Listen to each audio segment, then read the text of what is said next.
जय हिंद दोस्तों। आज के सेशन में हम लोग सपोजिशनल सेंटेंस को देखेंगे। सपोजिशनल सेंटेंस का हिंदी होता है काल्पनिक वाक्य। अब ये काल्पनिक वाक्य क्या है? काल्पनिक वाक्य कहने का मतलब ये है कि आप कोई कल्पना कर रहे हैं कि आप अगर ये होते तो आप ये कर देते, आप अगर वो होते तो वो कर देते।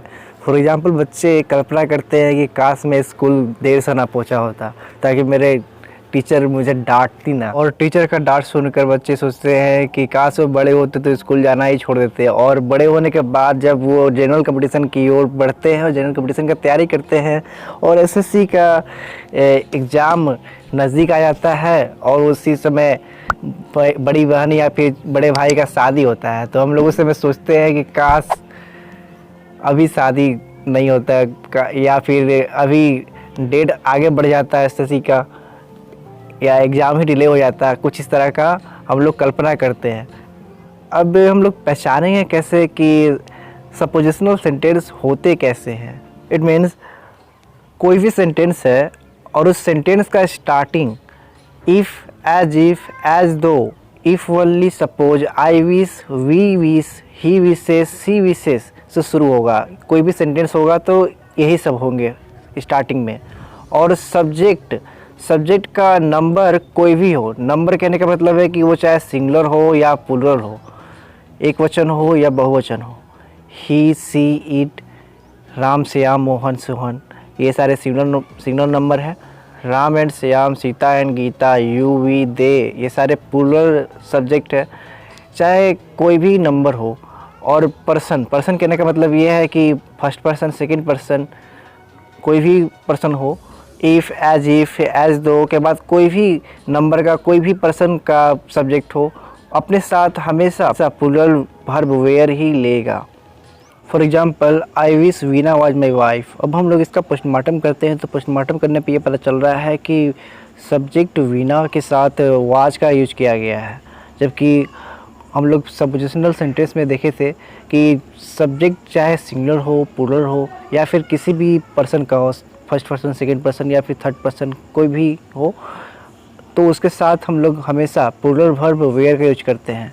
इसीलिए यहाँ पे हम लोग वाज की जगह पे वेयर का यूज करेंगे। नेक्स्ट एग्जांपल है, if he was my boss he would suspend मी।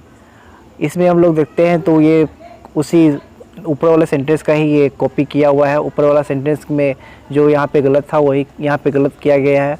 यहाँ पे वाज की जगह पे वेयर कर देंगे तो ये करेक्ट हो जाएगा। तो इस तरह का ये हो जाएगा कि if he were my boss he would suspend me. जब भी हम लोग काल्पनिक सेंटेंस बनाते हैं तो सब्जेक्ट अगर सिंगुलर है या प्लूरल है या किसी भी पर्सन का है तो हम लोग हमेशा प्लूरल वर्ब वेयर ही लगाते हैं। कोई कभी भी लगाएंगे तो हमेशा प्लूरल वर्ब वेयर ही लगाते हैं। और ये हमेशा पूछता है किसी भी एग्ज़ाम में, एसएससी का दीजिए या फिर एयरफोर्स या एनटीपीसी या किसी भी एग्ज़ाम में अगर आप बैठेंगे तो इस तरह का सेंटेंस आपको एरर डिटेक्शन के फॉर्म में ज़रूर दिए जाएंगे। आपको वहाँ पे एक इस तरह का सेंटेंस दिया जाएगा, लंबा सा या फिर छोटा सा सेंटेंस दिया जाएगा और उसमें बोलेगा कि आप इसमें एरर फाइंड करिए। और आप जानते हैं कि आई के साथ वाज के यूज करते हैं, लेकिन जब हम लोग काल्पनिक सेंटेंस पढ़ते हैं तो सब्जेक्ट चाहे कोई भी हो, सिंगुलर हो, प्लूरल हो या फिर किसी भी पर्सन का हो, तो हम लोग उसमें हमेशा प्लूरल वर्ब वेयर का ही यूज करते हैं। तो हम लोग के माइंड में ये ध्यान नहीं रहता है कि आई के साथ वाज का यूज होगा कि आई के साथ वेयर का यूज होगा, और हम लोग वहाँ पे वाज को टिक करके आ जाते हैं और हमारा गलती हो जाता है।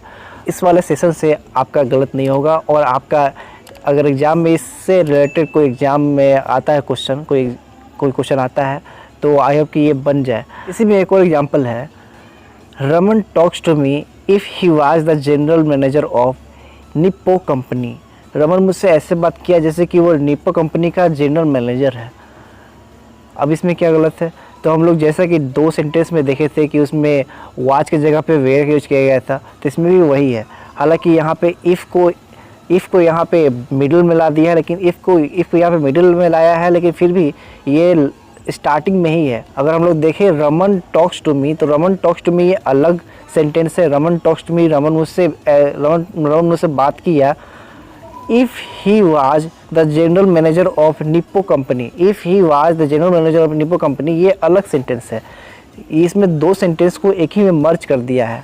तो यहाँ भी सब्जेक्ट के साथ वेयर का ही यूज करेंगे, तो यहाँ पे हम लोग वाच की जगह पे वेयर कर देंगे, तो ये सेंटेंस पूरी तरह से सही हो जाएगा। इसी सेशन में हम लोग सिंटैक्स का कंडीशनल सेंटेंस भी देखेंगे। अब ये कंडीशनल सेंटेंस क्या है, तो कंडीशनल सेंटेंस का हिंदी का होता है शर्त वाले वाक्य। शर्त वाले वाक्य उसे कहते हैं जिसमें शर्त रखा जाता है। अब शर्त किस तरह का रखा जाएगा, तो शर्त इस तरह का रखा जाएगा कि अगर यहाँ आते हैं तो मैं आपका इस तरह का सेवा करूँगा, या फिर अगर आप यहाँ आते हैं तो मैं आपको रहने के लिए जगह दूँगा, अगर आप यहाँ आते हैं तो मैं आपको लिए खाने पीने के लिए व्यवस्था करूँगा, और या फिर आप किसी कंपनी में काम कर रहे हैं या फिर किसी भी सेक्टर में काम कर रहे हैं, तो वहाँ का मैनेजर आपसे ये कहता है कि अगर आप अच्छा से मन लगाकर काम करते हैं तो आपका सैलरी को मैं इंक्रीज़ करने की कोशिश करूँगा, आपका सैलरी मैं इतना बढ़ा दूँगा उतना बढ़ा दूँगा, अगर आप ये करते हैं, अगर आप वो करते हैं। तो इस तरह के आपको ये शर्त रखता है वो मैनेजर की, अगर आप अच्छे से काम करेंगे तो आपको सैलरी अच्छी मिलेगी। कुछ इस तरह का सेंटेंस हम लोग इसमें बनाते हैं कंडीशनल सेंटेंस में। अब कंडीशनल सेंटेंस पहचानने का क्या नियम है हम लोग इसमें देखते हैं। कंडीशनल सेंटेंस प्रायः इफ़, एज दो से शुरू होते हैं। इसके बाद आने वाला सब्जेक्ट नंबर तथा पर्सन के अनुसार होते हैं। इट मीन्स सब्जेक्ट अगर सिंगुलर है तो सिंगुलर वर्ब लगेगा, और सब्जेक्ट अगर प्लूरल है तो प्लूरल वर्ब लगेगा। लेकिन यहाँ पर सोचने वाली बात यह है कि कंडीशनल सेंटेंस और सपोजिशनल सेंटेंस दोनों में ही सेंटेंस का स्टार्टिंग इफ़, एज दो से शुरू होता है। लेकिन पॉइंट यहाँ पे ये है कि सपोजिशनल सेंटेंस में इफ़, एज दो के बाद आने वाला सब्जेक्ट हमेशा प्लूरल वर्ब वेयर लेता है। लेकिन कंडीशनल सेंटेंस में इफ़, एज दो के बाद आने वाला सब्जेक्ट नंबर पर्सन के अनुसार वर्ब का निर्धारण करता है। यहाँ पे सोचने वाली बात यह है कि सपोजिशनल सेंटेंस और कंडीशनल सेंटेंस होते कैसे हैं, मतलब उसको पहचानेंगे कैसे हम लोग, क्योंकि दोनों सेंटेंस में इफ़, एज दो से सेंटेंस का स्टार्टिंग होता है।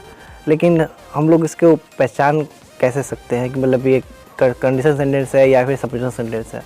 तो पहचानने का ये तरीका है कि सपोजिशनल सेंटेंस हमेशा खुद के बारे में बात करता है, लेकिन कंडीशनल सेंटेंस हमेशा किसी और के बारे में बात करता है।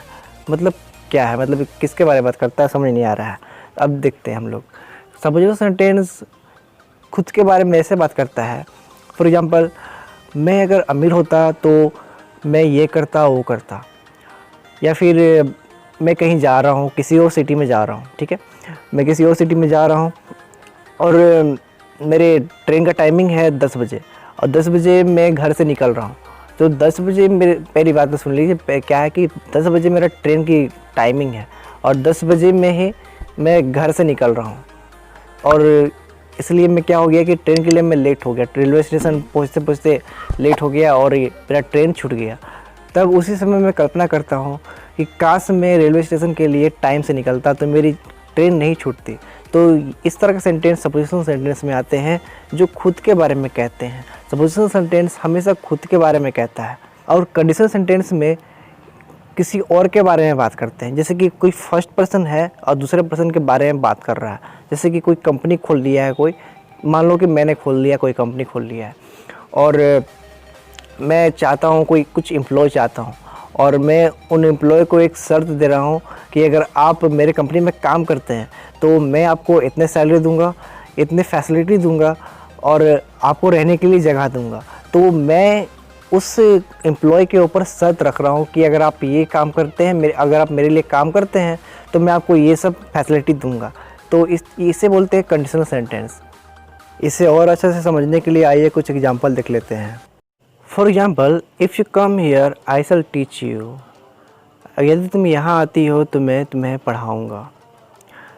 इसमें मैं किसी और के बारे में बोल रहा हूँ, मतलब कोई सेकंड पर्सन है, मैं उससे बोल रहा हूँ कि अगर तुम यहाँ पे आते हो तो मैं तुम्हें पढ़ाऊँगा। लेकिन ये रॉन्ग सेंटेंस है क्योंकि यहाँ पे आई के साथ शैल यूज नहीं होगा। जब भी हम लोग कंडीशनल सेंटेंस बनाते हैं और वो फ्यूचर में वो प्रयोग होता है, तो फ्यूचर में प्रयोग होने के कारण वो शैल नहीं लगेगा, उसमें आई के साथ विल का यूज करेंगे।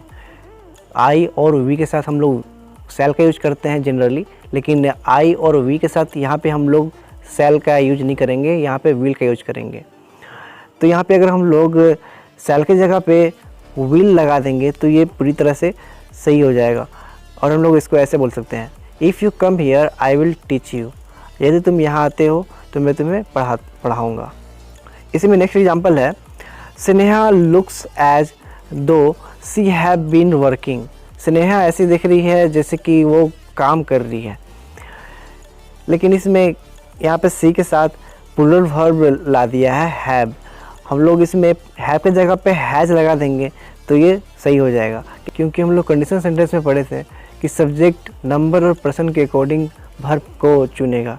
तो यहाँ पे सी सिंगुलर सब्जेक्ट है, इसलिए यहाँ पे सिंगुलर सब्जेक्ट हैज लाएंगे, इसलिए यहाँ पे हम लोग हैव की जगह पे हैज का यूज करेंगे तो ये करेक्ट हो जाएगा। कुछ इस तरह का सेंटेंस हर एग्ज़ाम में पूछे जाते हैं। आई होप कि ये सेशन आपके लिए बहुत इन्फॉर्मेटिव रहा। ऐसे ही इन्फॉर्मेटिव सेशन के नोटिफिकेशन सबसे पहले पाने के लिए चैनल को सब्सक्राइब कर बेल आइकन को ऑल पे कर दें, तथा हमारा मोटिवेशन बढ़ाने के लिए सेशन को ज़्यादा से ज़्यादा लाइक अपने दोस्तों के साथ शेयर करें। जय हिंद, जय भारत, वंदे मातरम।